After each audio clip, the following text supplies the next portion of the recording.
faire une étude de marché et se renseigner pour savoir si le projet qu'on a à cœur de lancer vient répondre à un besoin. Ça, c'est vraiment, pour moi, c'est super important parce qu'aujourd'hui, il y a tellement de projets, il y a tellement d'entreprises, on a l'impression que tout a déjà été créé. Et moi, je suis pas du tout d'accord avec ça, tu vois. Je considère qu'il y a encore pas mal de choses à créer. Et combien même il y a des choses qui ont été créées, je pense qu'on peut toujours apporter une touche d'originalité, tu vois. Je suis pas le premier site chrétien, je suis pas le premier magazine chrétien. Mais voilà, j'ai réussi à apporter une petite originalité, je pense, qui fait que aujourd'hui, Christian Lifestyle est unique.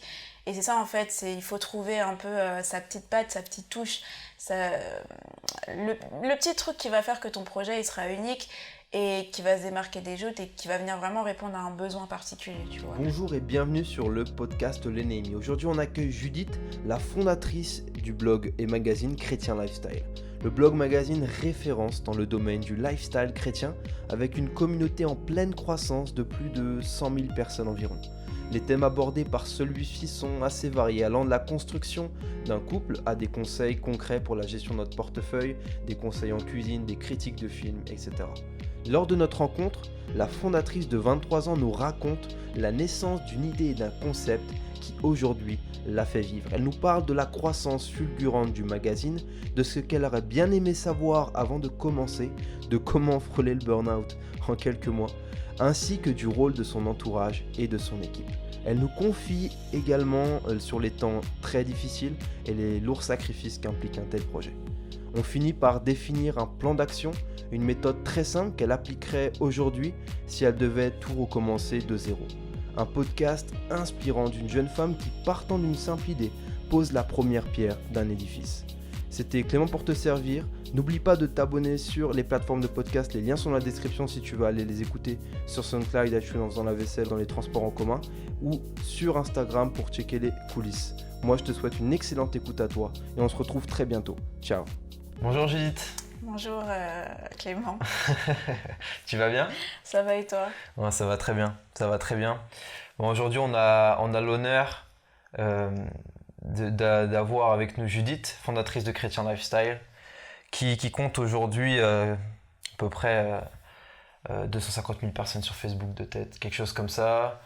Une centaine de milliers de lecteurs peut-être sur le site internet, je sais plus. C'est ça. Et puis sur Instagram, pareil, des dizaines de milliers de personnes, avec des communautés assez actives, etc.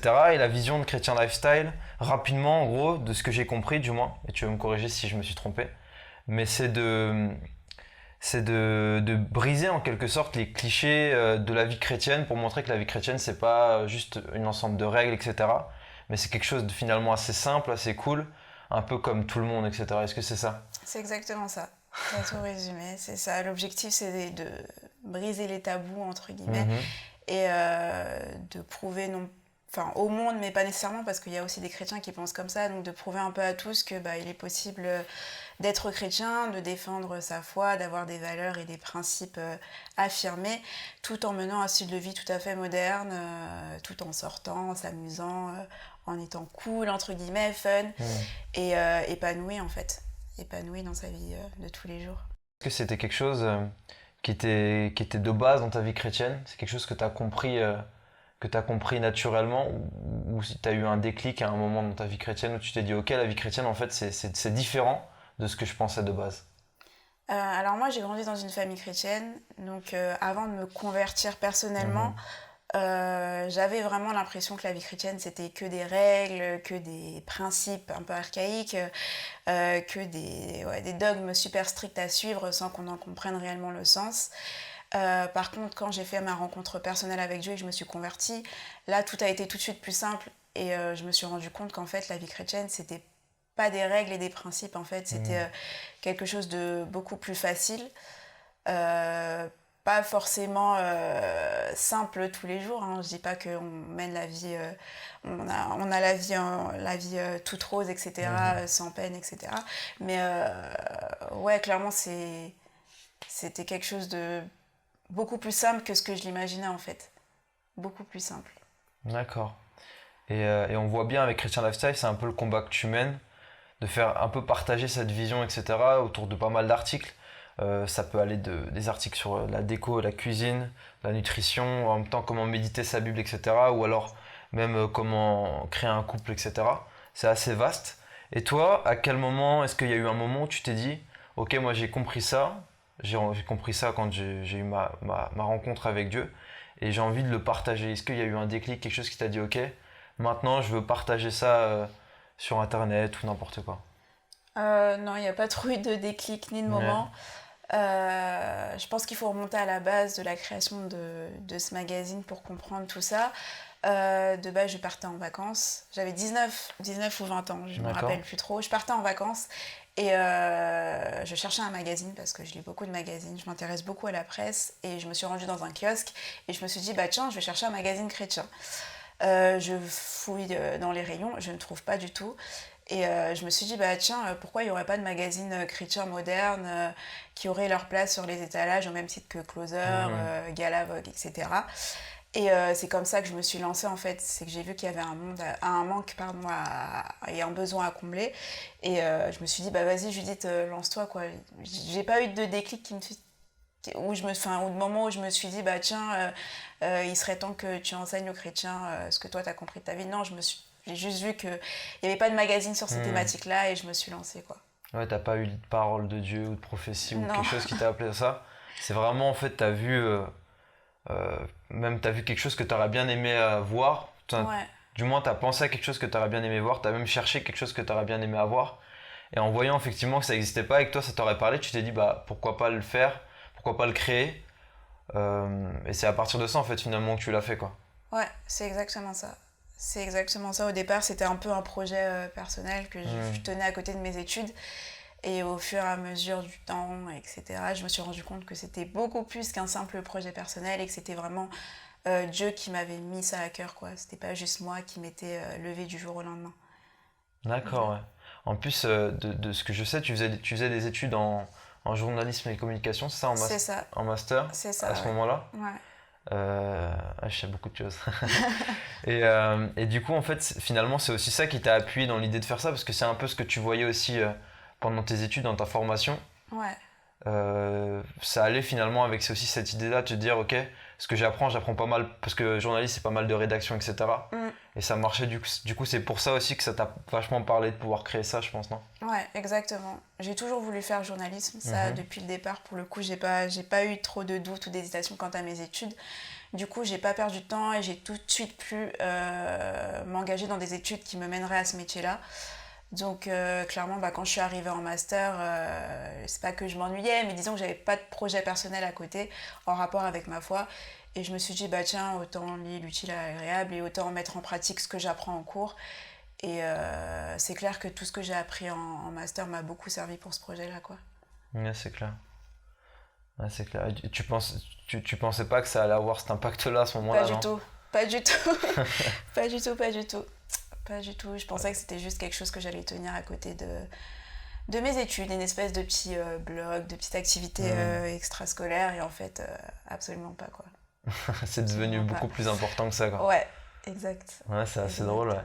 Et comment t'as commencé vraiment concrètement à partir de ça, justement, du coup, à partir de tu t'es dit, ok, il y a ce besoin-là, je vais me lancer. Vraiment, comment t'as commencé vraiment concrètement à mettre ça en place, quoi? Bah pour le coup, j'ai eu l'idée en été, donc au D'accord. cours de mes vacances. Ensuite, je suis rentrée en master 2, il me semble, si je me trompe pas. En fait, je me suis pas lancée tout de suite. J'ai attendu un peu que la rentrée passe, etc. Et je me suis lancée le 25 décembre. J'ai acheté le nom de domaine, j'ai créé le logo. Et 5 jours plus tard, le site il était en ligne, donc le 1er janvier 2016. Donc les choses se sont fait un peu rapidement, un peu trop rapidement même peut-être. Mais je me suis lancée voilà, assez vite. Ouais, parce que du coup, la question que je me posais, c'est de se dire, est-ce que c'est quelque chose que tu conseillerais à quelqu'un qui voit peut-être exactement dans la même situation que toi, qui veut se lancer, qui voit un besoin, qui voudrait voir quelque chose qui n'existe pas et qui se dit, vas-y, je vais le faire. Est-ce que ça serait un bon conseil de se dire, ok, lance-toi le plus rapidement possible? Personnellement, non, parce que du coup, tout ce que j'avais pas travaillé en amont, j'ai dû le faire après, au cours du développement, etc. Et clairement, il y avait beaucoup, beaucoup à faire. Quelques temps après, j'ai dû par exemple rechanger le logo, j'ai dû rechanger le thème du site qui me plaisait plus. Il y avait plein de choses que j'avais pas vues en amont, auxquelles j'ai dû faire face par la suite. Et c'est clair que si j'avais déjà tout préparé avant le lancement officiel, tout aurait été plus simple pour la suite. Et j'aurais pas eu à faire toutes ces choses-là au vu du public. Ce qui est pour moi pas très professionnel pour le coup, mais j'avais pas trop le choix. Mais clairement, non, c'est pas ce que je recommanderais. Après, je sais que pour moi, personnellement, c'était vraiment ce qu'il fallait parce que je suis quelqu'un qui réfléchit beaucoup. Je suis très perfectionniste et je sais que si je m'étais pas lancée comme ça en 5 jours, peut-être qu'encore aujourd'hui le site n'aurait jamais été lancé parce que je me serais dit il manque de l'argent, j'ai pas les fonds nécessaires, j'ai pas le temps, j'ai pas les moyens, j'ai pas l'équipe, etc. Enfin bref, tous les blocages qu'on se met en général en tête quand on veut lancer un projet. Donc c'est pas quelque chose que je recommanderais. Mais pour les personnes un peu comme moi qui prennent trop de temps à lancer, peut-être que c'est ça qu'il faut, tu vois. Je pense qu'on est tous comme toi, en fait. Se lancer dans l'arène et advienne que pourra, tu vois. Parce qu'en fait, du coup, ce qui était bien, je pense, ce qui était bénéfique, c'est que du coup, tu avais un peu cette notion d'engagement aussi. Parce que quand tu te lances, en quelque sorte, même si c'est pas parfait, si tu as des trucs à modifier, tu te sens obligé de les modifier, de le faire et de continuer, quoi. C'est ça. Alors que si tu lances pas, t'as un engagement envers personne, ce qui fait que justement du coup tu peux faire durer procrastiner pendant 10 ans et personne même te dira c'est quand que tu lances ton projet, à part peut-être quelques amis, mais moi je suis à peu près pareil que toi, c'est assez drôle. Le podcast, j'ai eu selon le même procédé que toi, j'ai dit ça serait bien un podcast chrétien avec interview des personnes. Je me dis ça le matin, le soir, le site internet était fini et tout était déjà en place en fait. Comme c'est ce qu'il faut. Et entre temps j'ai changé le logo plusieurs fois aussi. Tu sais, quand on se lance comme ça. Après, je me dis l'avantage c'est que de toute façon quand tu commences, t'as presque personne qui te suit, quoi. En général, après peut-être que toi c'était différent. Je sais pas, est-ce que toi t'as eu un retour assez rapide En fait, moi, c'est ça le problème. C'est que moi, pour le coup, tout a monté très vite. Donc, tu sais, les petits problèmes que j'avais, que j'ai vus au fur et à mesure du temps, j'ai dû les régler super rapido, quoi. Donc, pour le coup, nous, on a une croissance assez rapide. Donc, parce qu'en plus, on l'a pas dit, mais c'est Chrétien Lifestyle, c'est jeune, ça fait 3 ans, quoi. Ouais, 2 ans. Ouais, ça va faire 3 ans en janvier. Ça va faire Ouais, ça va faire 3 ans en janvier. Déjà. Ouais, 3 ans, c'est pas non plus énorme. 3 ans, Et du coup, ça a beaucoup grandi. Donc tu dis, quand t'as lancé les premiers articles, du coup, c'est ça ? Ouais, c'est ça, les premiers articles. C'était des articles sur quoi, les premiers ? Le premier article, qui n'est plus en ligne d'ailleurs parce que je l'ai relu, c'était une catastrophe. C'était un article sur Justin Bieber qui avait sorti un album jugé trop religieux pour le Moyen-Orient. Alors je ne sais plus c'était quel pays, peut-être en Iran ou quoi. Ils avaient interdit son album parce qu'il était religieux. Et c'était mort de rire, quoi, parce que sur la couverture de l'album, tu sais, il était torse nu avec plein de tatouages. Et au Moyen-Orient, ils avaient jugé ça trop chrétien, trop religieux. Donc ils avaient interdit son album. Donc j'avais fait un article sur ça. D'accord. Donc c'était déjà dans le thème un peu... Mais du coup déjà de base tu parlais de choses que personne ne parlait quasiment en fait. Ouais, c'est ça. Parce que maintenant ça commence peut-être, mais il y a 3 ans personne dans le milieu chrétien parlait de Justin Bieber, quoi. C'était... Ouais, peut-être que si, enfin je sais pas du tout, à l'époque je faisais pas de veille, donc je peux pas te dire s'il y en avait qui le faisaient ou pas, mais c'était pas aussi récurrent qu'aujourd'hui, quoi. Par contre ça me fait rire parce qu'en plus c'est la question que tu parlais, tu dis tu l'as supprimé. Et en fait, je me suis dit, qu'est-ce que ça fait, genre, si maintenant, parce que je me dis, tu relis les premiers articles que tu as fait, ça doit faire drôle, non ? Je peux pas les relire.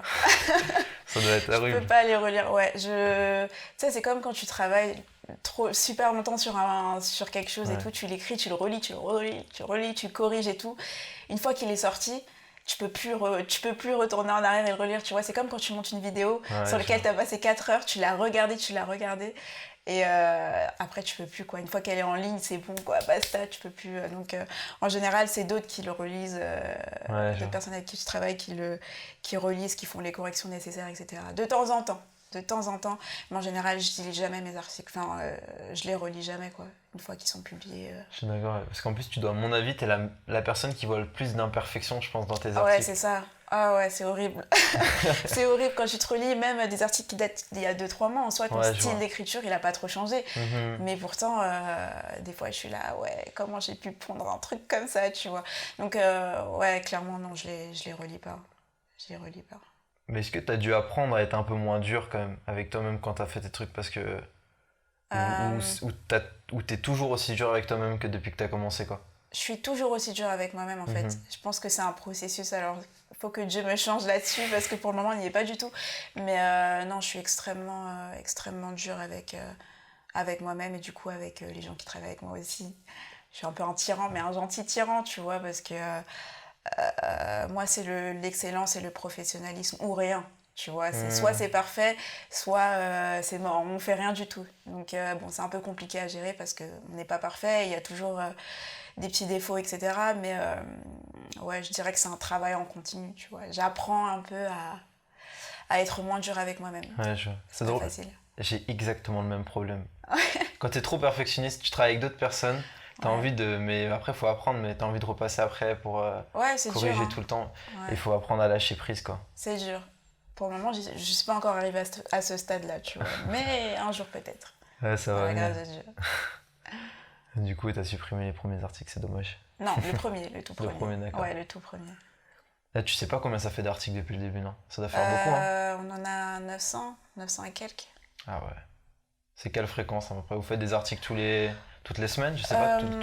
Bah, du coup, quand j'étais en master, j'avais pas trop le temps de publier. Enfin, j'essayais de publier un article quotidiennement, mais c'était pas trop évident. Après, une fois que j'ai été à plein temps, j'en publiais 4 ou 5, ce qui était un rythme juste énorme, sachant que j'étais toute seule. Et là, on est redescendu dernièrement à 3. Mais encore une fois, on ne publie pas trop tous les jours. En fait, ça dépend de ce qu'on a à faire durant la semaine. En ce moment, on n'a pas trop le temps d'écrire, donc D'accord. on écrit pas trop de nouveaux articles, mais en ce moment, enfin en tout cas, le rythme qu'on va essayer de conserver pour 2019, c'est 3 articles par jour. C'est déjà pas mal. Ouais, c'est pas mal, ouais, carrément, ouais. Et c'est quoi un peu je me pose la question, c'est quoi le procédé? Après, peut-être vous n'avez pas un procédé, mais... Ou si vous en avez un, quand vous créez des articles, du moins quand vous les écrivez. Est-ce que c'est genre selon l'inspiration, genre ça vient comme ça, on dit ah je vais faire un article sur ça, ou alors c'est je sais pas, en lisant la Bible, ah il faut que je parle de ça, ou comment ça se passe à peu près? Mais en fait ça dépend, Ouais. Ça dépend parce que on traite de beaucoup de sujets différents et du coup il y a beaucoup de types d'articles différents.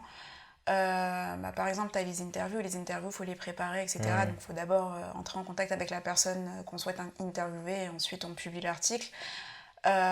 Sinon, en fait, on fonctionne avec un document sur lequel on a tous les sujets d'articles à traiter. D'accord. Et ensuite, soit on pioche dedans, soit on se laisse conduire. On suit aussi l'actualité. Donc, pour les articles d'actualité, là, clairement, c'est de la veille. Et une fois que tu as trouvé un sujet à traiter, bah, tu le traites de la veille au lendemain ou du jour même. Enfin, du jour pour le jour, le jour J. Mais en général, soit on se laisse inspirer, soit on pioche dans la liste des articles qu'on a à traiter, soit on va trouver un article super sympa et on va le traduire. Ça dépend. Mais en fait, il y a autant de façons, de processus que de types d'articles que vous faites, en fait. Ouais, c'est ça. En tout cas, je pense qu'on sera jamais à court de sujets parce que pour le coup, ouais, il y a tellement de sujets à traiter, on se rend pas compte, mais il y en a énormément et puis tout peut être source d'inspiration, quoi. En tout cas, moi, je sais que j'ai un cerveau où je peux faire de tout un article, quoi. Donc, là, je pense que c'est au niveau du don, hein, parce que ouais, moi, clairement. j'essaye d'imaginer, en fait, je me dis au bout de 10 articles, j'ai dit tout ce que je savais. Ouais. Après, il faut trouver même des liens avec des choses que les gens connaissent, que c'est ça le but, je pense, c'est de rejoindre les gens. Du coup, il faut trouver des liens, faut réussir à parler aux gens avec des titres aussi qui parlent, je pense. Ouais. Et ouais, c'est un travail, quoi. Ouais. Et du coup, pour revenir un peu au lancement, je me posais aussi la question, quand tu t'es lancé, du coup vraiment aux prémices, vraiment quand tu t'es lancé toute seule, que tu as fait ton truc, etc. Est-ce que tu en as parlé autour de toi, ou c'est un truc que tu as gardé pour le moment, genre tu n'en as pas parlé et tu t'es dit je vais peut-être leur en parler quand ça va être un peu plus sérieux, ou tu t'es dit quoi à peu près? Alors moi je suis quelqu'un de très secrète, très discrète, donc j'en ai pas parlé. J'en ai parlé à personne, pas même à ma famille, ni à mes amis proches. Donc je me suis vraiment lancée toute seule. Et quand j'ai vu que ça se développait de façon assez fulgurante, super rapidement, bah, j'ai pas trop eu le choix que de leur en parler. Donc peut-être je me suis lancée toute seule, mais au bout de 2-3 mois, j'en ai quand même parlé à mes parents. Ensuite, j'en ai parlé à l'une de mes meilleures amies et voilà. Et voilà. D'accord. T'as attendu combien de temps avant de leur en parler quand même? J'ai attendu 3 mois. Ah, ça 3 va, mois, je pense. Ouais, ça va, mais je voulais pas trop attendre. Non, j'ai pas trop attendu non plus parce que il y a un moment donné où quand tes parents ils te demandent ce que tu fais et que t'es en train d'écrire un article, tu vas pas leur mentir, tu vois. Donc ouais, je leur en ai parlé quand même assez rapidement. Dès que j'ai vu que ça prenait super vite, j'ai commencé à leur en parler. Et ils l'ont pris comment, la plupart? Ah, ils l'ont super bien pris. Ils l'ont super bien pris, ouais. Ouais, ils l'ont super bien pris. Pour le coup, j'ai de la chance d'avoir des parents qui ont toujours été derrière moi, qui nous ont toujours soutenus, moi, mon frère et ma soeur, pour absolument tout. Même s'ils n'étaient pas nécessairement d'accord, tu vois. Ils vont te donner leur avis, ils vont te dire, bah écoute, ça, je suis pas trop pour, mais c'est pas grave, je te soutiens quand même, tu vois. Ouais, ça, c'est mes parents, donc ils étaient super contents. Je pense qu'ils ne s'attendaient pas à ce que ça prenne autant, tu vois. Ils se sont dit, oh, allez, elle lance un petit blog personnel, ça va lui faire du bien d'écrire un peu et tout. Donc mais ouais, sinon, non, ils ont été super heureux de voir que je lançais ce projet-là. Donc ils t'ont encouragé en fait? Ouais. C'était important pour toi qu'ils t'encouragent, je pense? Oui et non, parce que s'ils ne m'avaient pas encouragé, j'aurais quand même continué, tu vois. Ouais, je me base vraiment pas sur ce que pensent les gens, y compris ma famille proche. Bon, c'est un peu bizarre pour certains, mais pour le coup, j'essaye vraiment de faire abstraction de tout ça quand je lance des projets. Et pour le coup, moi, je me suis lancée, voilà, j'avais l'avis de personne. J'ai juste fait les choses telles que je le sentais. Et je connais mes parents, quoi. Je connais ma famille, je sais qu'ils ne se seraient pas du tout opposés. Au contraire, ils sont chrétiens comme moi. Donc, tu fais un truc pour Dieu, je ne voyais pas de raison pour lesquelles ils pourraient être pas contents ou s'opposer à ce que je faisais, donc voilà. D'accord, ouais.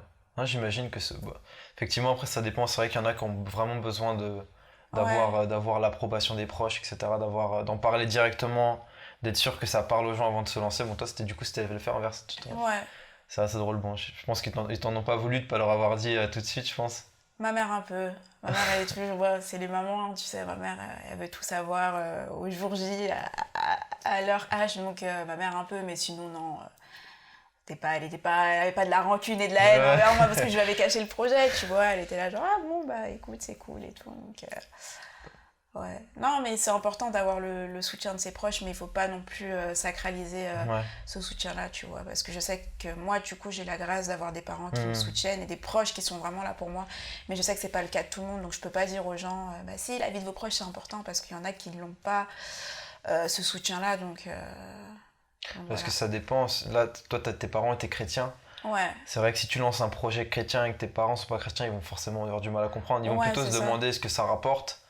Que si ça touche les gens, ça leur parlera pas forcément. Donc c'est ça aussi, des fois, quand tu lances un projet chrétien, il faut être prêt que tes parents te soutiennent pas, du moins, parce que ça rapporte pas forcément d'argent tout de suite, du moins. Ouais. Après, ça peut rapporter plus tard, mais pour le moment, ça rapporte. Faut accepter que ça rapporte pas et que etc., quoi.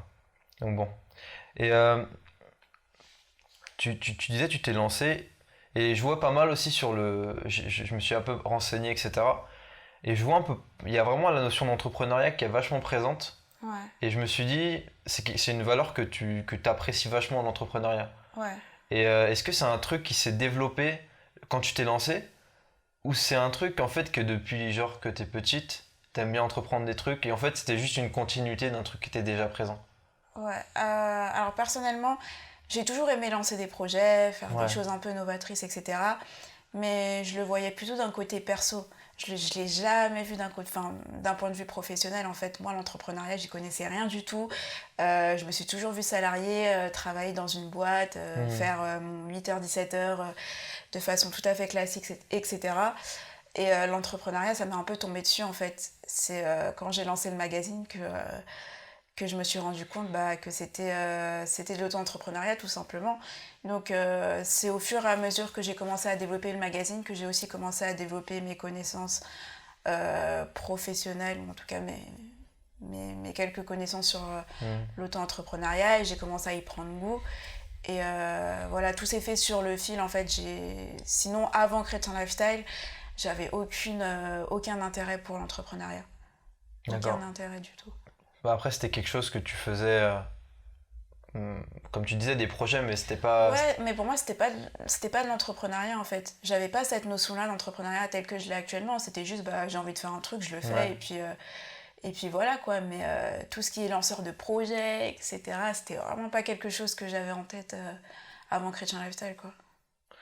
Et je me pose une question quand tu me dis ça. Euh, parce que tu dis, ouais, t'as lancé pas mal de projets, etc.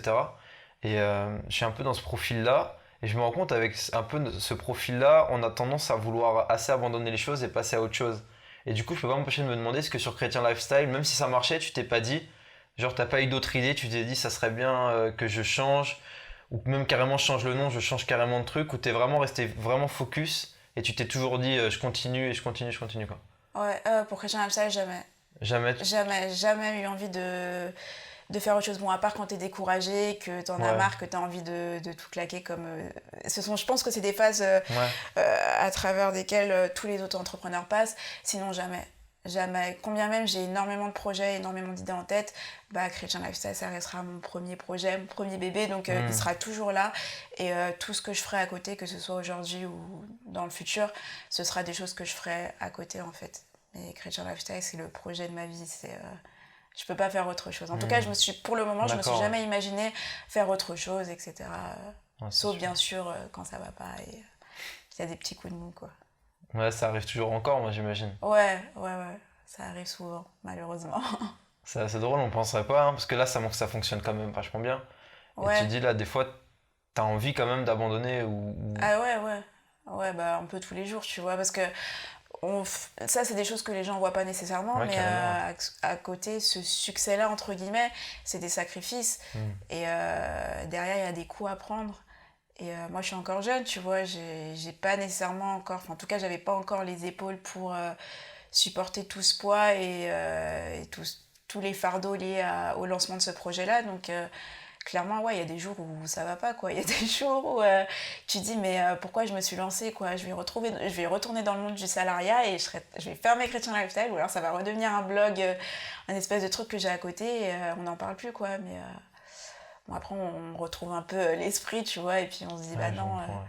je vais pas tout claquer comme ça. Mais ouais, c'est clair que y a souvent des moments où t'as le moral dans les chaussettes, quoi. Mais je pense que c'est pour tous les auto-entrepreneurs pareil. Ouais, bah c'est sûr, ouais.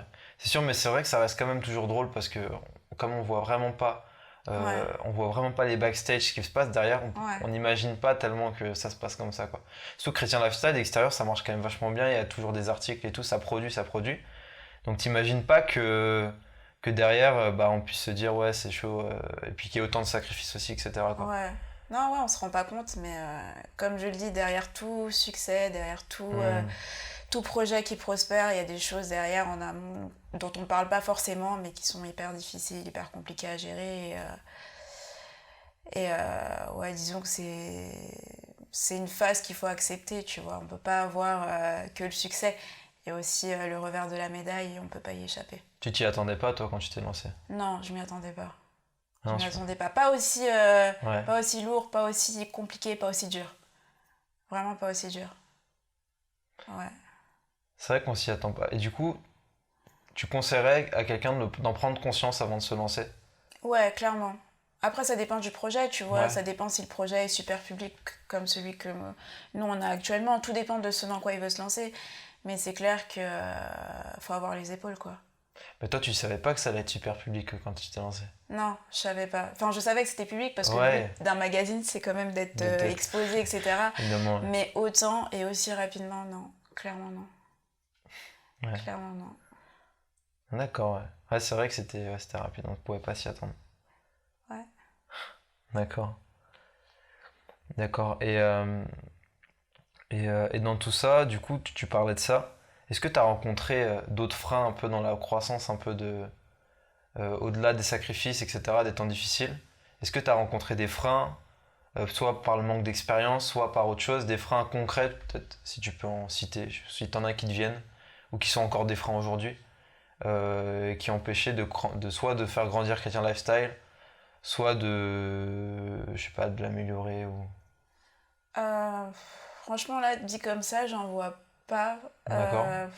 Des freins, il y a toujours des freins, tu vois, il y a toujours des domaines dans lesquels t'es pas parfait. Et si t'avais eu plus de connaissances, etc., bah ça aurait pu être un peu mieux. Ouais.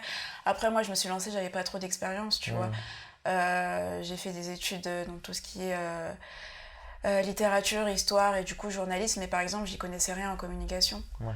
Donc, clairement, moi, la com, on dirait pas comme ça, tu vois. Les gens, en général, ils viennent me voir et ils disent oui, c'est quoi le secret et tout. Mais j'ai pas de secret, j'ai pas fait des. Enfin, j'ai eu de la com dans mon master, mais c'est les 2 seules années que j'ai fait et clairement, les cours qu'on avait, c'était de l'eau, quoi. Donc, j'ai jamais fait. Je considère que je n'ai jamais fait de com de ma vie.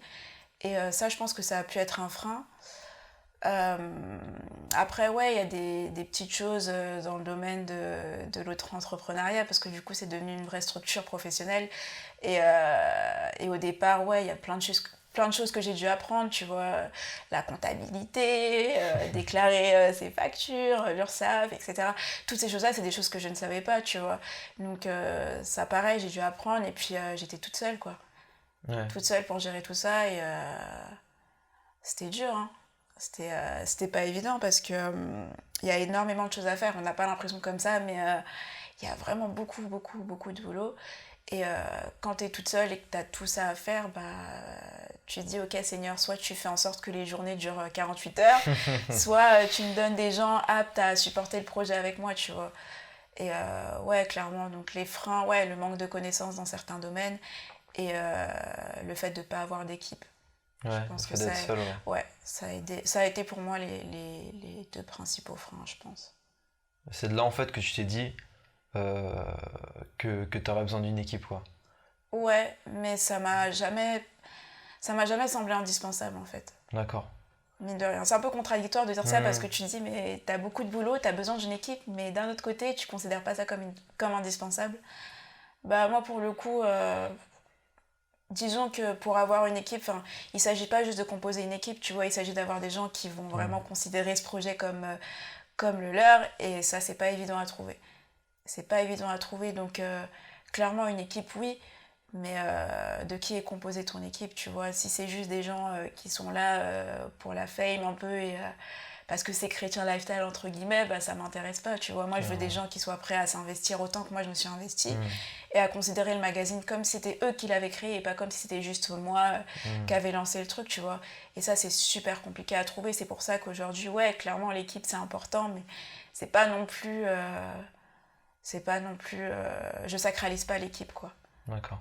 Je sacralise pas ça. Mais disons que sans l'équipe aujourd'hui, ça aurait été difficile d'atteindre le niveau actuel, je pense. Sans impacter ta vie, évidemment, parce que du coup, t'aurais dû faire le travail d'une équipe, j'imagine. Ouais, mais est-ce que sans équipe, ça aurait fait... Franchement, en toute sincérité, je pense que ça n'aurait pas changé grand-chose. D'accord. En toute sincérité, parce que la majorité des tâches, c'est moi qui les faisais, en fait. Ça paraît incroyable, parce qu'il y a tellement de travail à faire, mais... ouais, clairement, la majorité des tâches, j'arrivais à m'en sortir. Tu vois, bon, après, c'est des sacrifices. Clairement, tu dors pas, tu manges pas, tu sors pas. Mais j'arrivais à m'en sortir toute seule et ça fonctionnait assez bien, entre guillemets. Ça aurait pu fonctionner mieux si j'avais d'autres personnes avec moi, mais c'était quand même pas mal pour ce que c'était, tu vois. Donc, ouais, l'équipe... Je peux pas dire que c'est pas un plus, tu vois. Forcément, c'est un plus et clairement, à plusieurs, on va beaucoup plus loin et puis c'est mieux. Je peux pas me le cacher, c'est mieux. Mais de là à dire que sans équipe, le magazine ne serait pas ce qu'il est aujourd'hui, ça, je pense pas par contre. D'accord. Je pense pas. Parce que tu sais, quand tu es auto-entrepreneur et que tu lances un projet, quand il y a du travail à faire, tu le fais en fait.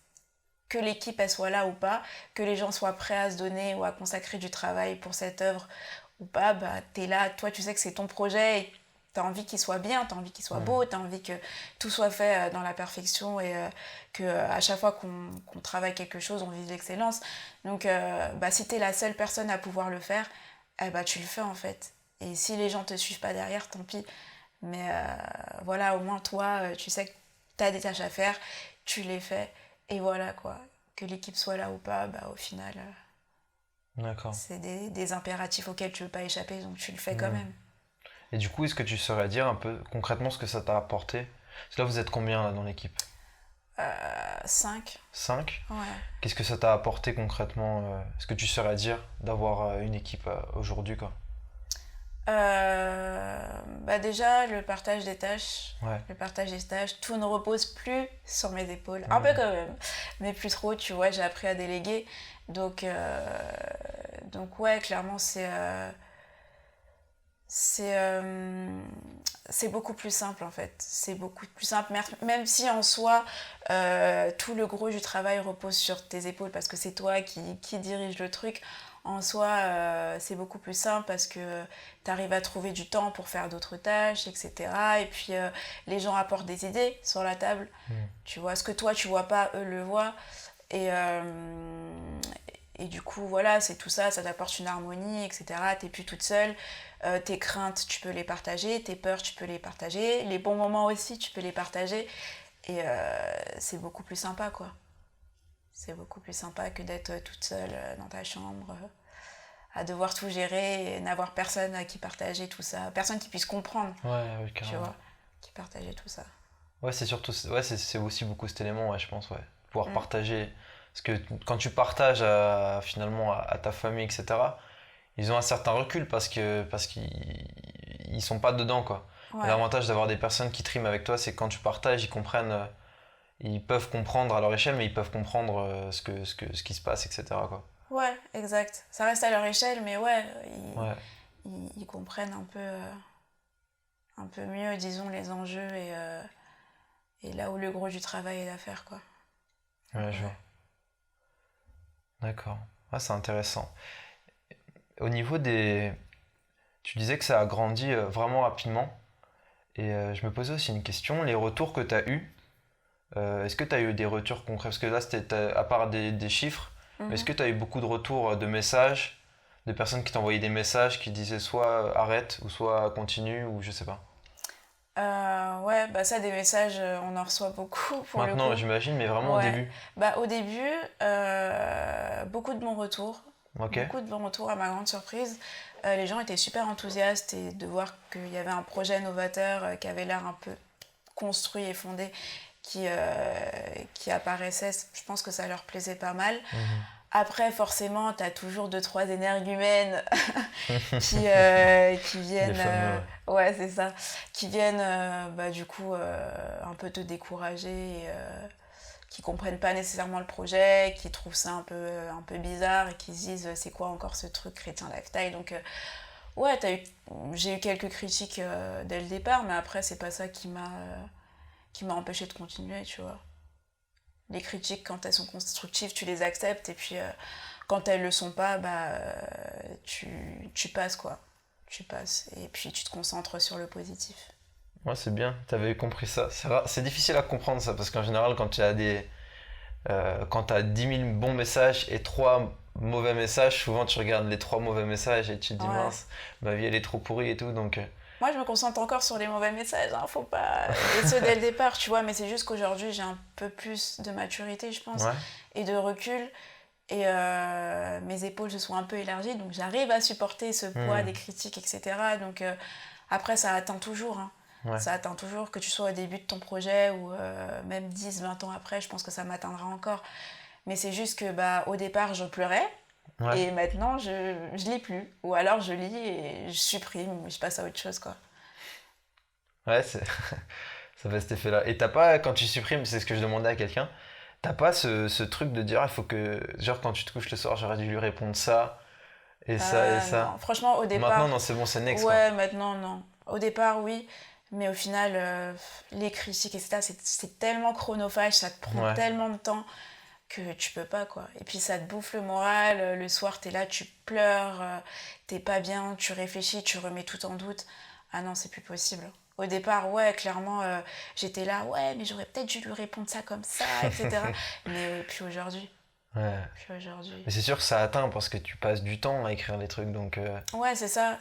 Tu passerais 1 heure par semaine, ça t'atteindrait pas. Mais là, quand tu passes tous les jours, t'écris plein d'articles, tu mets de toi dedans, et t'es fatigué, tu reçois des messages comme ça, c'est sûr que ça peut que t'impacter, je pense. Après, au bout d'un moment, tu dis, t'as la maturité d'avoir du recul, de dire, ok, c'est ça, bon peut-être il y a ça à apprendre, le reste, c'est n'importe quoi, mais Mais c'est sûr que ça t'impacte forcément, c'est normal. Ouais, c'est sûr. Ah ouais, ça, c'est inévitable. Je pense que c'est vraiment inévitable pour le coup. Donc, ça aussi, c'est quelque chose auquel j'étais pas préparée. Donc, ouais, il faut avoir les épaules pour... De toute façon, Internet, c'est ça aujourd'hui. Ouais, Hein. C'est beaucoup de critiques, beaucoup de trolls. Et il faut savoir faire face, tu vois. C'est pas facile, mais c'est le jeu. Ouais, c'est vrai le que jeu d'Internet. c'est le jeu de l'anonymat sur Internet. Ouais, aussi, tout le monde a la parole, évidemment. Donc tout le monde peut envoyer n'importe quoi sans jamais avoir de problème. D'ailleurs, en parlant d'anonymat, c'était une transition sans faire exprès. Mais je voulais parler de ça justement parce que vous gardez quasiment tous l'anonymat, et toi particulièrement. Ouais. Est-ce que c'était volontaire depuis la création, où tu l'as fait comme ça sans y penser, et c'est après tu t'es dit je préfère garder l'anonymat quand je vois que ça grandit, ou comment c'était un peu ton raisonnement à ça, quoi? Moi, de base, je suis quelqu'un de super timide, super renfermé. Donc, pour moi, l'anonymat, c'était déjà ne pas sortir de ma zone de confort. Tu vois. De base, c'était ça. Et puis, je suis quelqu'un qui m'expose pas trop sur les réseaux de base, tu vois. Donc, pour moi, ça me semblait un peu évident de ne pas dévoiler qui j'étais. Par la suite, Christian Lifestyle s'est lancé, ça a grandi, etc. Et c'est là que je me suis vraiment rendu compte qu'au final, l'anonymat, c'était pas si mal, tu vois.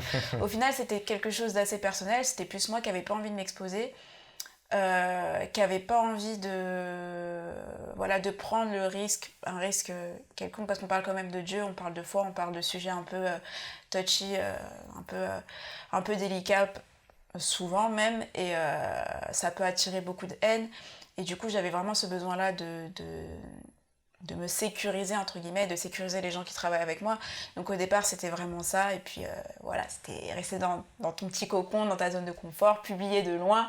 Et puis voilà. Ça, si c'est nul, il n'y a pas de problème. Voilà, c'est ça. Comme ça, personne ne saura. Si jamais il y a des critiques, on ne sait pas qui c'est. Mais après, au fur et à mesure que le magazine s'est développé, je me suis vraiment rendu compte que au final, c'était une bonne chose, quoi. Déjà, le magazine s'est développé enfin, je trouve que ça nous a en tout cas vraiment permis de rester humble et de ne pas nous enorgueillir. Ça, c'est vraiment quelque chose sur lequel je voulais mettre l'accent, tu vois, et ce dès le départ, tu vois. Je voulais vraiment me dire, ok, c'est un magazine, c'est une œuvre, mais le but, c'est pas que toi, tu sois mise en avant ou que quiconque, c'est vraiment qu'on parle de Dieu, qu'on parle de Jésus, et qui est derrière, on s'en fiche un peu, tu vois. L'essentiel, c'est le message et pas celui qui transmet le message. Donc, nous, déjà, l'optique, elle était là. Et puis après, clairement, quand j'ai vu toutes les critiques, toutes les attaques, etc.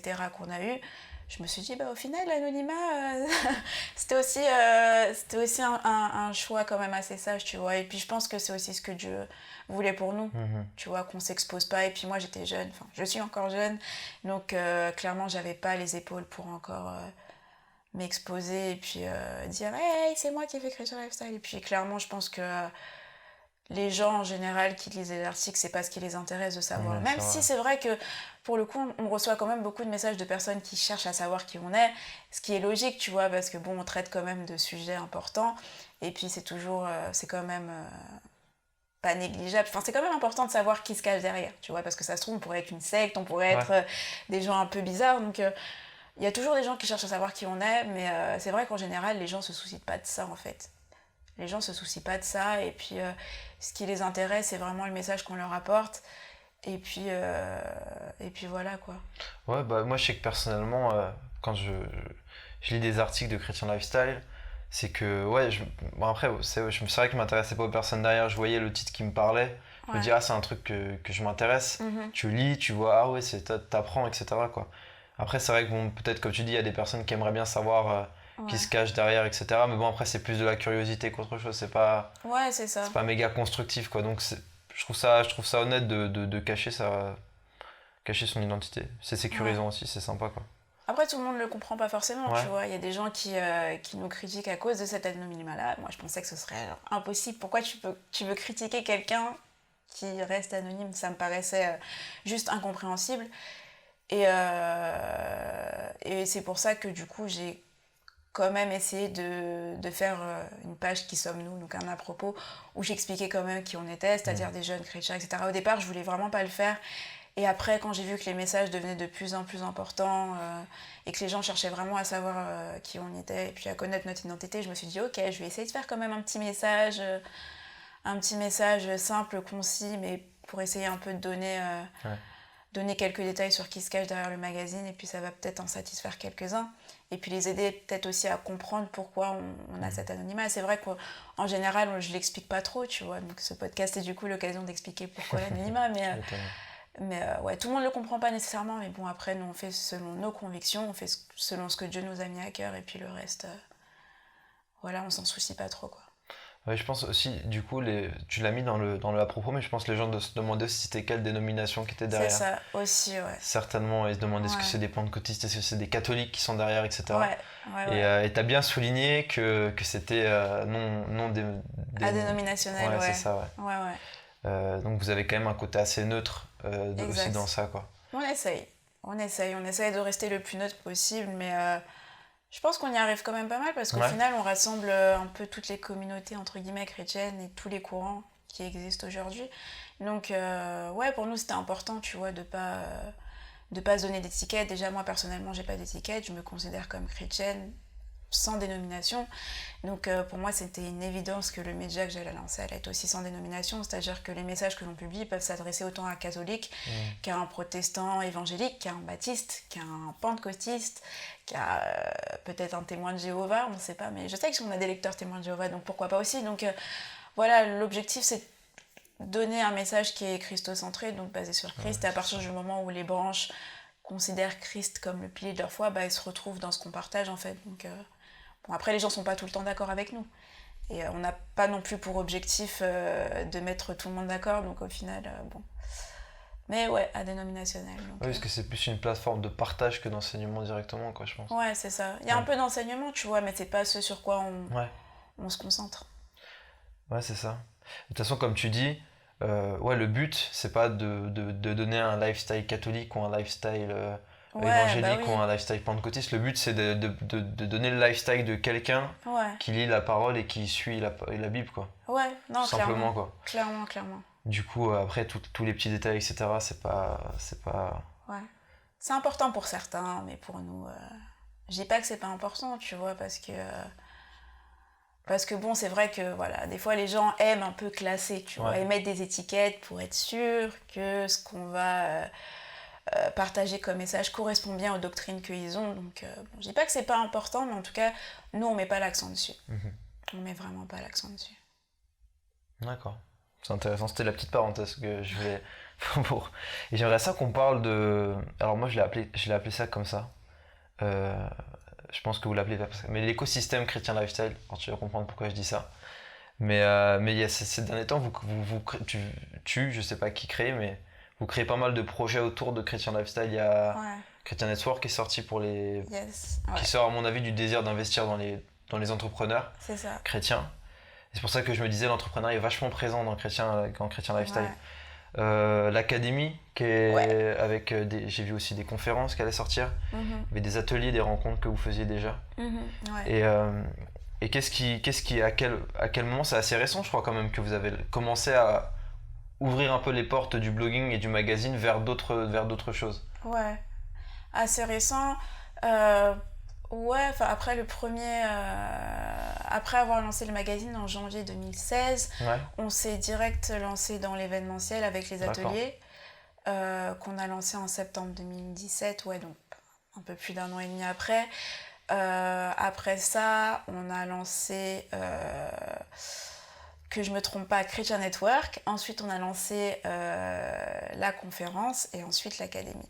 Donc, on s'est diversifié par la suite.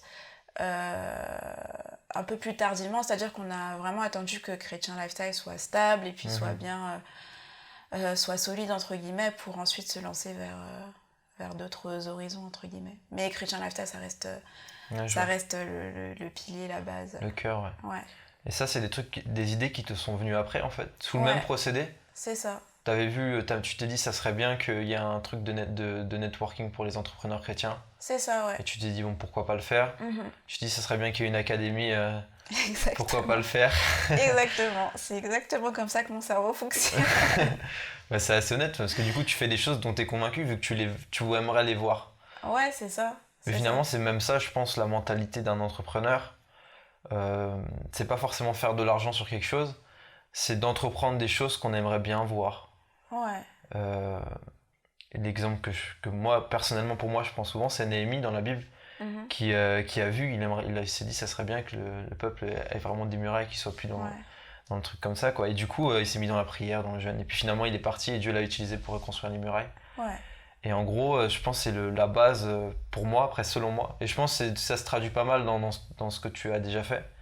Mais c'est le fait de faire des choses, non pas parce que ça rapporte, non pas parce que ça va marcher de ouf, mais parce qu'on en est convaincu, c'est quelque chose qui nous parle personnellement. Ouais. Et on se dit, bah, pourquoi pas le faire, même si ça marche pas, mais ça pourrait être cool de le faire, quoi. Ouais, c'est ça, exactement. Nous, on réfléchit pas à si ça va fonctionner ou pas. Ouais.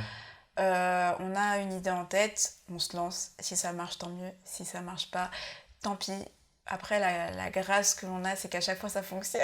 Ça a tout le temps marché, donc au final, ça veut dire que bah, les projets qu'on a, c'est pas juste nous qui les avons, c'est vraiment Dieu qui nous dit, bah ok, ce serait bien que tu fasses ça. Il nous met, tu vois, ce désir-là à cœur, et puis nous, on y réfléchit.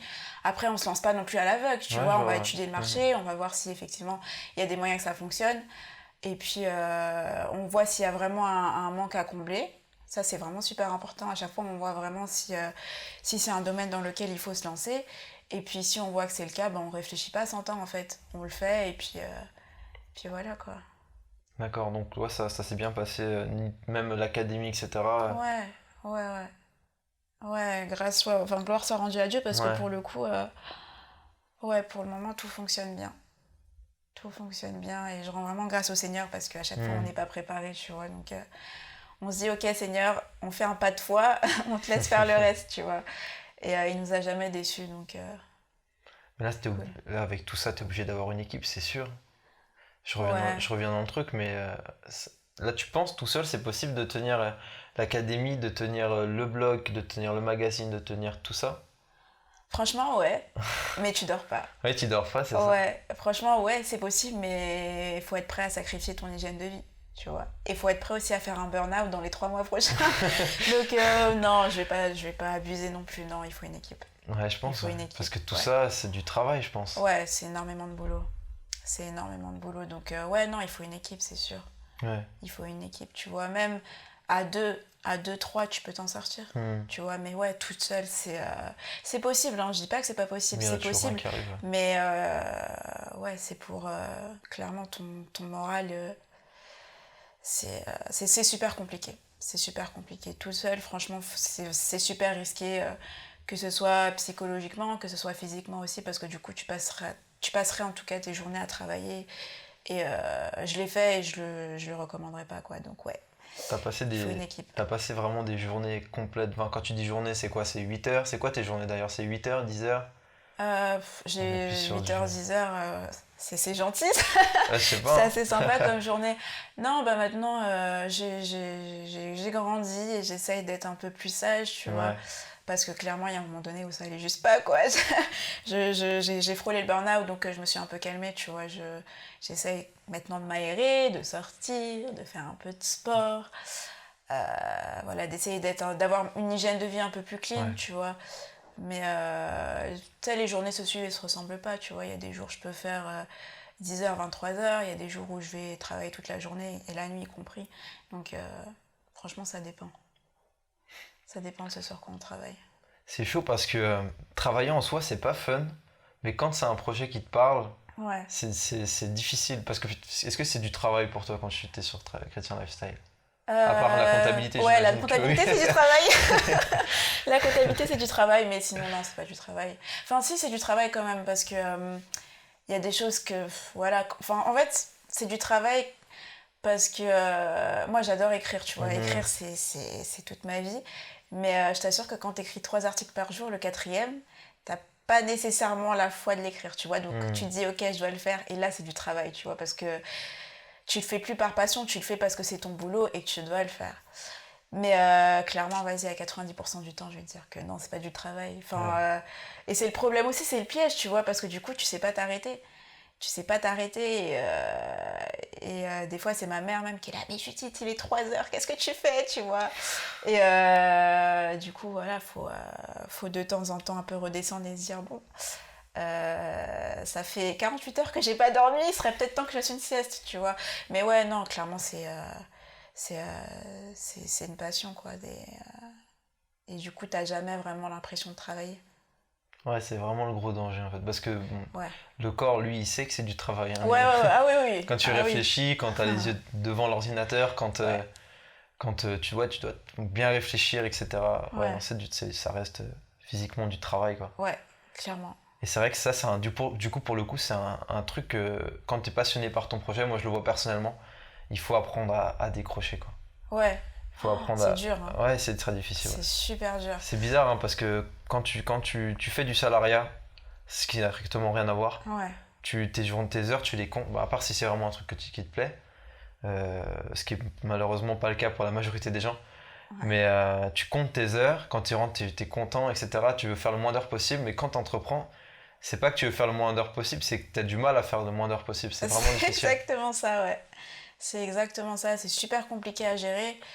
Et ouais, la différence avec le salariat, c'est que le salariat, quand tu quittes le travail, tu coupes en fait. Et tu y retournes le lendemain. Ouais. Et avec l'auto-entrepreneuriat, t'as pas de coupure en fait. Et c'est ça le problème, c'est que même quand tu essayes de couper, t'as toujours ton téléphone dans la main avec une notification qui te rappelle que tiens, t'as ça à faire, tiens, t'as reçu un mail, tiens, t'as tel commentaire auquel il faut que tu répondes, tu vois.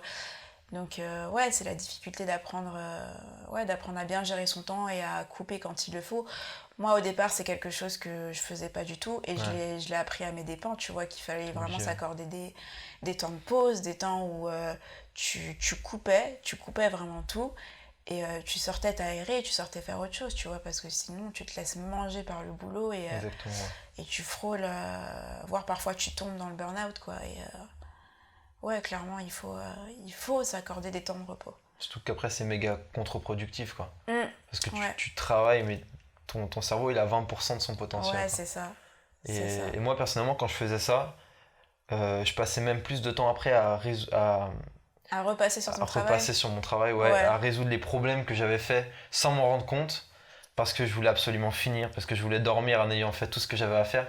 Sauf que la journée se finissait à 3h du mat', ce qui était impossible. À 3h du mat', t'as pas toute ta tête pour faire ton travail. C'est le problème.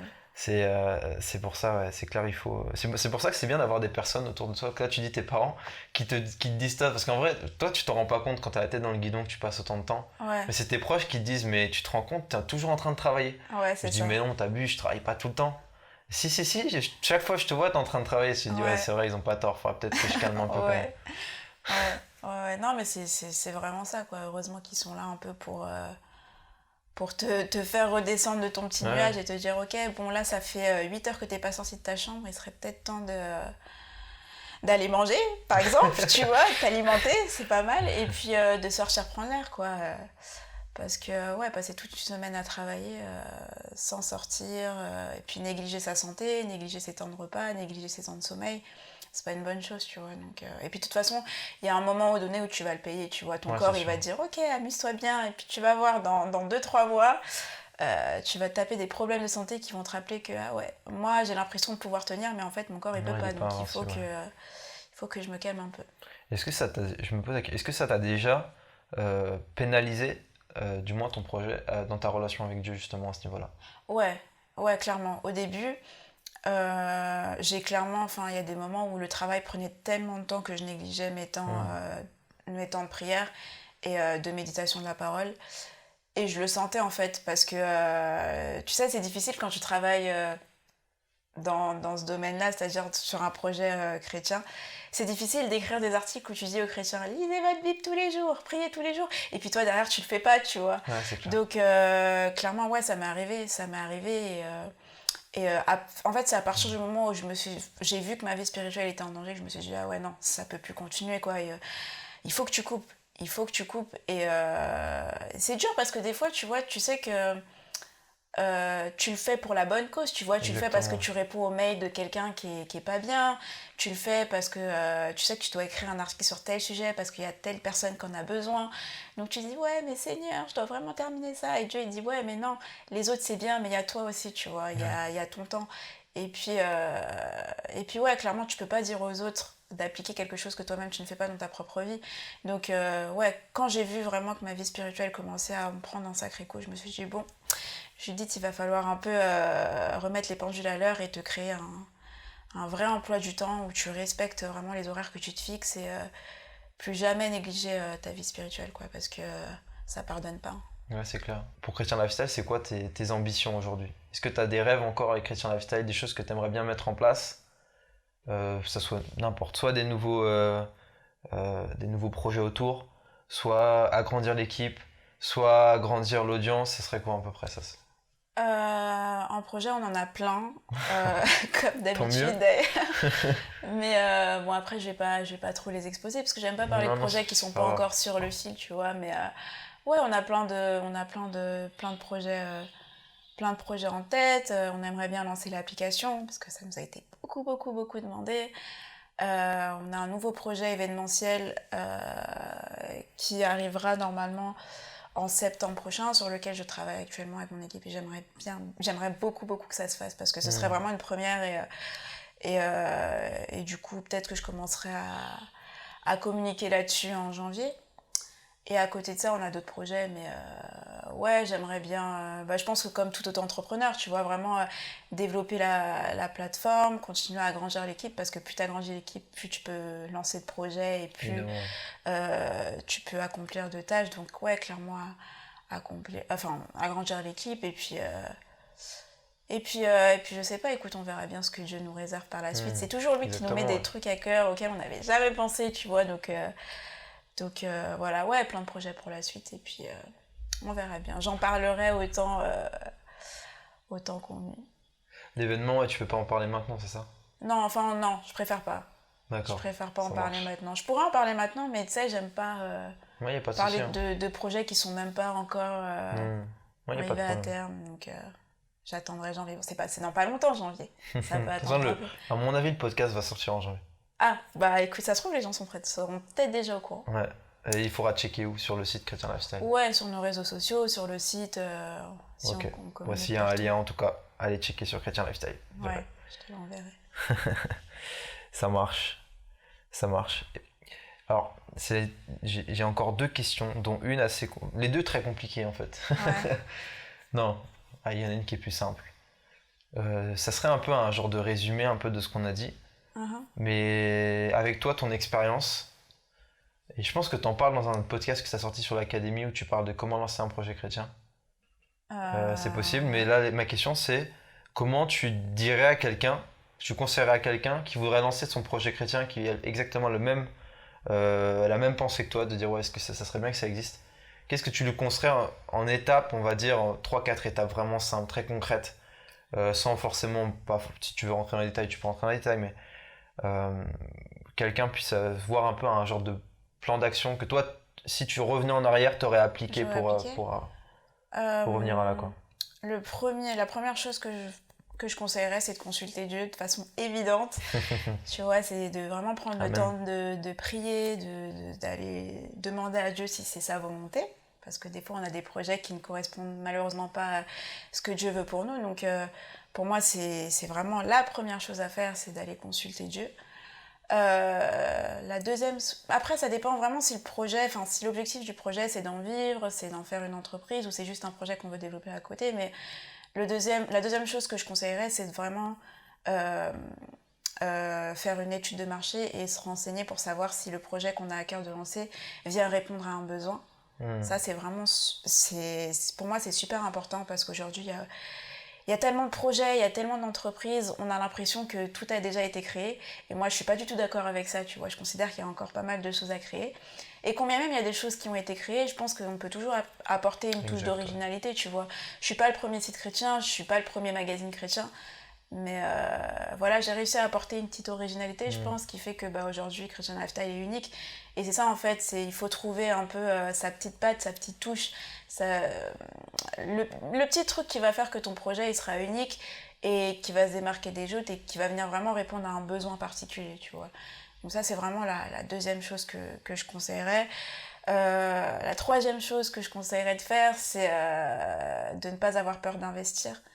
Vraiment, si on veut que son projet fonctionne, il faut investir tant financièrement que temporellement parlant, que mentalement parlant, surtout financièrement en fait. Ouais. Financièrement, je pense que c'est un frein pour beaucoup. En général, les personnes qui veulent lancer des projets n'ont pas nécessairement les fonds et les moyens de le faire. Mais je pense qu'on a tous moyen, tu vois, de dégager un petit peu d'argent, tu vois, ne serait-ce que de quoi payer un nom de domaine. Aujourd'hui, c'est vraiment pas cher, tu vois, d'avoir un site internet, payer un graphiste. Et si on n'a pas les moyens de payer un graphiste, investir dans la suite Adobe, créer son propre logo ou faire appel à des plateformes comme Fiverr ou 5euros.com, tu vois, pour avoir un petit logo pour commencer ou même le faire soi-même sur des applications, tu vois. Mais vraiment ne pas avoir peur d'investir parce que aujourd'hui, je pense personnellement qu'un projet ne peut pas réussir s'il n'y a pas d'investissement minimum. Ça, pour moi, c'est... Pas que de la prière, quoi, il faut... Ouais, pas que de la prière. Et à un moment donné, la prière, c'est bien, mais elle est où ton action à toi, tu vois? C'est bien prier, hein, c'est primordial même, mais il faut aussi que tu poses des actes. Tu vois, que tu dises à Dieu, ok, Dieu, t'as fait ta part, moi, je vais faire ma part. Donc, ouais, clairement, investir son temps, et son argent, son énergie, et puis vraiment donner son maximum pour que le projet fonctionne. Et je sais plus si ça fait 2 ou 3 conseils que je donne, mais en tout cas le dernier... Le troisième. Troisième, je sais plus. Mais en tout cas, le dernier conseil que je donnerais, c'est de toujours viser l'excellence. Toujours viser l'excellence. Que ce soit la version bêta du projet ou la 100e version qui sorte, toujours viser l'excellence. C'est-à-dire que quand tu sors ton projet, faut pas que tu dises, allez, c'est la première version, je vais faire un truc tout pourri et puis je me rattraperai après, tu vois.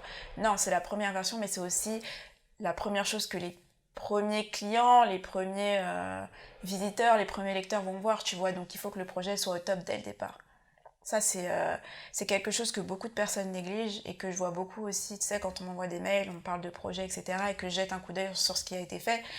Je me dis, ouais, mais le projet, il n'est pas encore terminé, tu vois, il manque des choses. Et c'est des choses qui ne demandent pas nécessairement d'argent, qui vont demander du temps et du travail, mais il faut les faire parce que c'est pas parce que le projet en est à ses débuts qu'il faut sortir quelque chose de bâclé ou quelque chose qui n'a pas été bien conçu, bien réfléchi, tu vois. Donc, il y a toujours moyen de s'améliorer après. Moi, pareil, quand je regarde la première version de Chrétien Lifestyle, mais je rigole, quoi, mais c'est une grande blague, tu vois.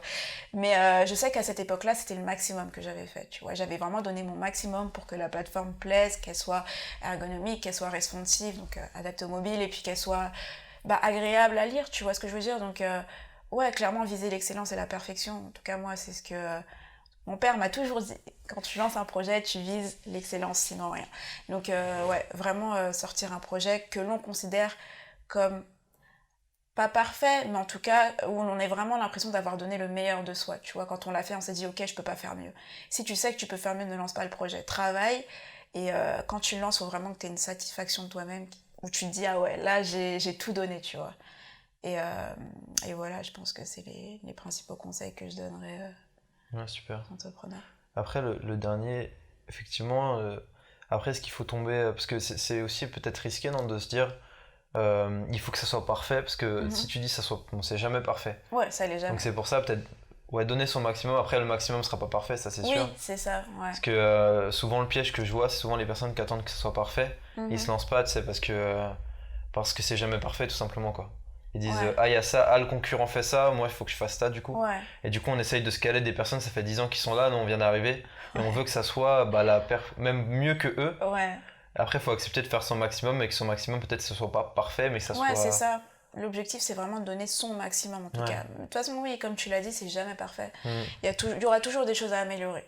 Il y aura toujours des choses où on peut faire mieux, mais en tout cas, il faut vraiment se donner les moyens de réussir, quoi. Tu vois, quand tu lances un truc, tu te dis, ok, j'ai fait mon maximum. C'est pas équivalent à ce qu'a fait le concurrent, c'est pas équivalent à ce que fait ce partenaire ou pas, d'ailleurs, ce site qui est là depuis 10 ans et qui a été créé bien avant que je sois née, ça se trouve.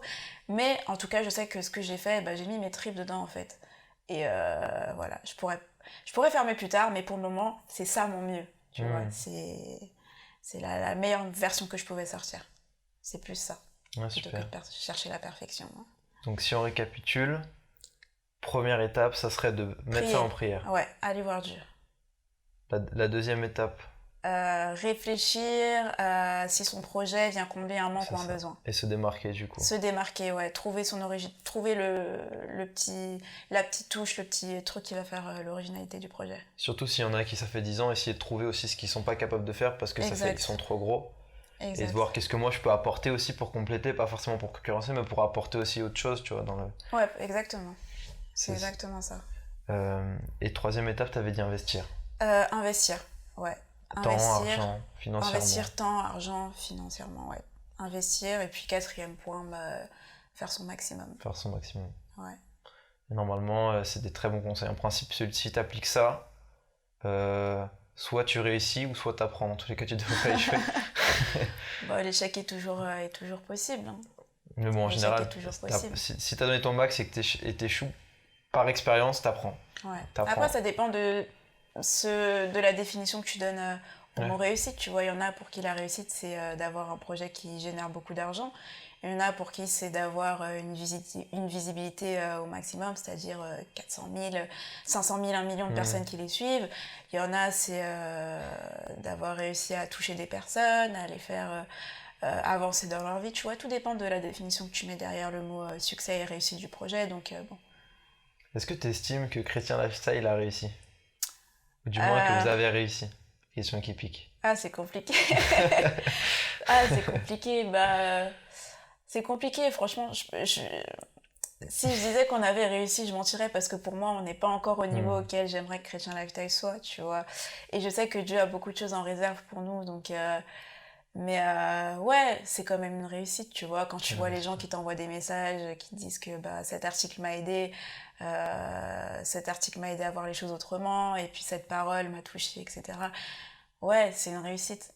Si je disais que c'était pas une réussite, je pense que je serais un peu ingrate, tu vois, et que je manquerais de reconnaissance vis-à-vis de ce que Dieu a fait au travers de ce projet. Donc, ouais, c'est une réussite. Ok, ça marche. C'est pas une question facile.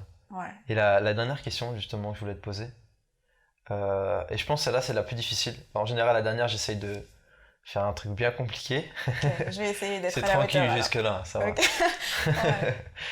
Non, mais tu vois, c'est une super question. Si tu avais un dernier article à écrire, si, voilà, là, Chrétien Lifestyle, ça finit on va dire la semaine prochaine, et que tu as un dernier article à écrire. Un dernier article à écrire. Évidemment pas un livre, un article, hein, parce qu'un livre... Bon. Mais un dernier article à écrire, de quoi tu parlerais ? De Jésus. Ce serait un article christocentré, ça c'est clair et net. Ce serait pas un article sur le mariage, ce serait pas un article sur le lifestyle, ce serait un article sur Jésus, je pense. Tu penses que je vais gratter, hein, mais tu penses que tu dirais quoi dans cet article ? Parce que là, c'est finalement... Il y aurait tellement de choses à dire. Qu'est-ce que tu as laissé, du coup, avant de partir ? Il y aurait tellement de choses à dire. Je pense que j'essaierais de faire un résumé de tout ce qu'on a fait avec Chrétien Lifestyle, tu vois, de quel a été l'objectif du projet, et puis voilà, de vraiment résumer et de faire comprendre aux gens qu'il était possible de vivre une vie chrétienne épanouie tout en s'amusant, tout en étant moderne, tout en vivant vraiment un style de vie tout à fait commun, entre guillemets, si je puis dire. Mais que l'essentiel, c'est vraiment Jésus, quoi. C'est en tout, pour tout, en toute chose, c'est Christ, quoi.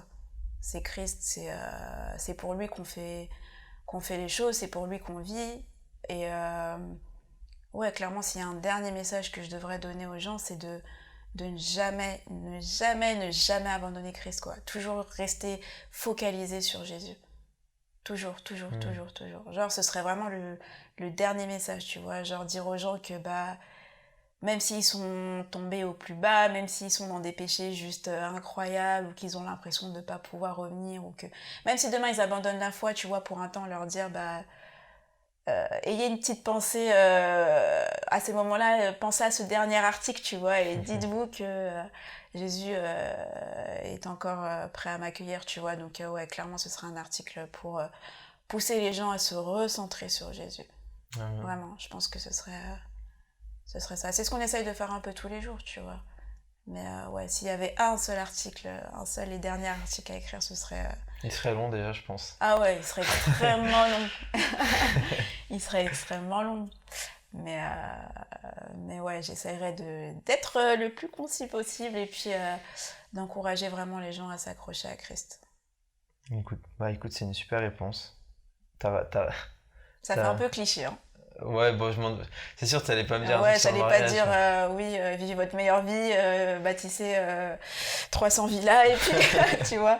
Ouais, ça fait un peu cliché, mais bon. Mais après, c'est la vérité, j'ai envie de te dire. Ouais, c'est la vérité. Moi, il pouvait pas en sortir autre chose, quoi, ouais, évidemment. c'est clair. C'est clair. Ben écoute, merci beaucoup d'avoir répondu au challenge. Merci à toi. De livrer un peu, voilà, comment ça s'est passé, tout ça. En tout cas, moi, ça m'a... Toujours, à chaque fois, ça me bénit et je pense que ça va bénir ceux qui vont écouter. Ouais, j'espère. Du moins, j'espère. Et puis voilà, merci beaucoup à toi. Merci à toi, Clément.